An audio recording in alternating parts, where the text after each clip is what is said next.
વરઘોડાને reconstruction કહેતી પોલીસને આખરે હવે ભાન થયું છે કે કાયદો છે. રાજ્યના પોલીસ વડાએ રિકન્સ્ટ્રક્શન એટલે કે જેને નેતાઓ અને મીડિયા વરઘોડો કહે છે એના પર કંટ્રોલ લાવવાની શરૂઆત કરી છે. પણ આવું થયું કેમ?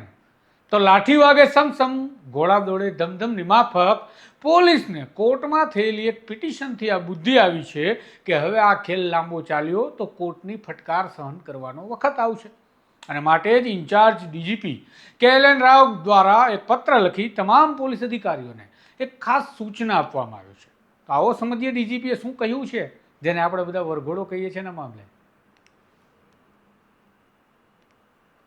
નમસ્કાર, હું છું તુષાર બસિયા અને આપ જોઈ રહ્યા છો સ્વમાન. ભૌતિક ભટ્ટ નામના વ્યક્તિ દ્વારા ગુજરાત હાઈકોર્ટમાં એક પિટિશન કરવામાં આવી હતી, જેમાં આરોપીઓના સરઘસ કાઢવા સામે વાંધો ઉઠાવવામાં આવ્યો હતો. પોલીસ દ્વારા જે પ્રકારે આરોપીઓની ધરપકડ કરી પોતાની નાકામયાબી છુપાવવા માટે રિકન્સ્ટ્રક્શનના નામે એક તમાશો કરવામાં આવે છે, એ બાબત લાંબા સમયથી ચર્ચામાં હતી. પરંતુ સરકારે પણ એક જાણે છૂટો દોર આપ્યો હોય તેમ નિવેદનો આપ્યા કે વરઘોડા કાઢો, પગ તો ધ્રુજવા જોઈએ. એનાથી પોલીસ ફૂલ ફોર્મમાં આવી ગઈ કે ચાલો સરકાર પણ સાથે છે. અને એ પ્રકારના કારણે રાજ્યમાં વિવિધ સ્થળો પર વરઘોડાના સમાચાર આવવા લાગ્યા. મીડિયાને પણ ગમ્યું થોડી વાર.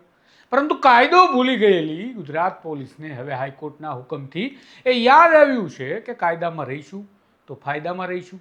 અને માટે જ રાજ્યના ઇન્ચાર્જ પોલીસ વડા ડૉક્ટર KLN રાવ દ્વારા એક પત્ર લખી પોલીસ અધિકારીઓને જણાવવામાં આવ્યું છે કે 2019ના હુકમથી હાઈકોર્ટે કહ્યું છે કે આરોપીની અટક કરતી વખતે તેને જાહેરમાં પરેડ કરાવવી નહીં. આરોપીને પોલીસ સ્ટેશન ખાતે લઈ જતા તેમજ મેજિસ્ટ્રેટ સમક્ષ રજૂ કરતી વખતે હિંસાત્મક ટોળાઓથી બચાવવો જોઈએ. આરોપી સાથે ગેરવર્તણૂક કરવી નહીં અને આરોપીઓનું સન્માન જળવાઈ રહે એ રીતે તેની સાથેનો વ્યવહાર હોવો જોઈએ. આ ઉપરાંત આરોપીને હાથકડી પહેરાવીને તેમજ દોરડાથી બાંધીને જાહેરમાં લઈ જઈને સરઘસ કાઢવાના કારણે અને જાહેર જનતાની સામે દેખાવો કરવાની ઘટનાથી ગુજરાત પોલીસને છબી જે છે ખરડાઈ રહી છે. અને આવા અમાનવીય વર્તનથી પોલીસની સારી કામગીરી પણ ઢંકાઈ જાય છે. સ્વાભાવિક છે, ઢંકાઈ જાય અને પોલીસની ખરાબ છાપ ઊભી થાય છે. માટે આ બધું લખ્યું છે ડીજીપીએ. અને ડીજીપીએ કહ્યું છે કે આ બધી સૂચનાઓ હું આપું છું એનું પાલન કરજો પોલીસ. ટૂંકમાં પોલીસને હવે યાદ આવ્યું કે પોલીસને પણ કાયદો લાગુ પડે છે અને કોર્ટના હુકમો લાગુ પડે છે. લાંબા સમયથી વરઘોડા કાઢીને સીન સપાટા કરતા કેટલાય પોલીસના તમાશા આપણે જોઈ લીધા. ખરેખર તો ત્યારે પોલીસ પોતાની ઇજ્જત બચાવવા માટે આવું કરતી હોય છે અને લોકોની વચ્ચે એક ઇમેજ બનાવી રાખવાનો પ્રયાસ કરે કે હા આમ તો સિંગમ હે.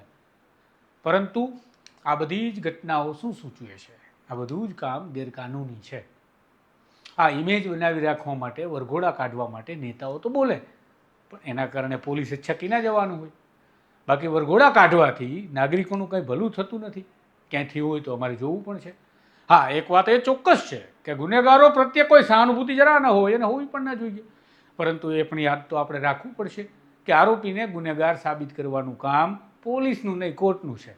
અને પોલીસનું કામ માત્ર આરોપીને પકડવાનું છે, તેના વિરુદ્ધ મજબૂત પુરાવા એકત્રિત કરીને કોર્ટની સમક્ષ મૂકવાનું છે.